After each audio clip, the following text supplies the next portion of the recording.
A learner driver was caught driving against traffic outside a secondary school. Not by accident, but to skip a queue.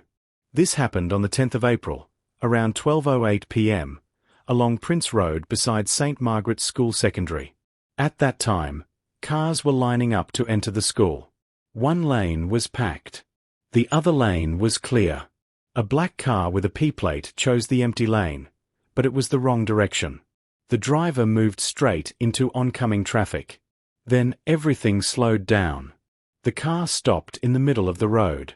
It blocked vehicles that were moving correctly. For about 20 seconds, the driver waited. Not to reverse. Not to turn away. But to find a gap to cut back into the queue. Eventually, the car squeezed into the line, overtaking multiple vehicles that had been waiting properly. A white van behind tried the same move. But it exited the wrong lane much faster. Here's where it gets interesting. This wasn't reckless speeding. It was calculated impatience. The driver saw a long queue and made a conscious decision to bypass it. But doing that required entering the opposite lane. And that created a new risk for everyone else. This happened right beside a school, at a time when students and parents could be nearby. So the issue is not just rule-breaking. It's about judgment in a high-risk environment.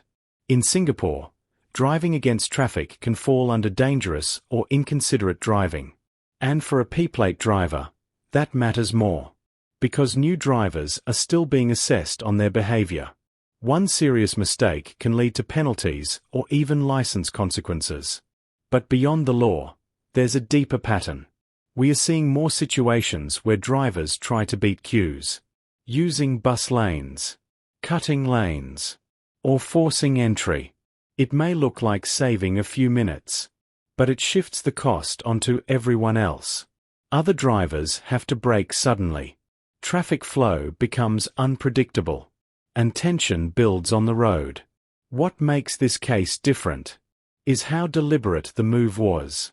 The driver didn't panic. They waited calmly, in the wrong lane, until they could benefit from it.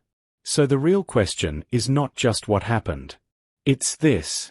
If more drivers start thinking this way, does it slowly break down the discipline that keeps Singapore roads safe? Or is this just one bad decision that went too far?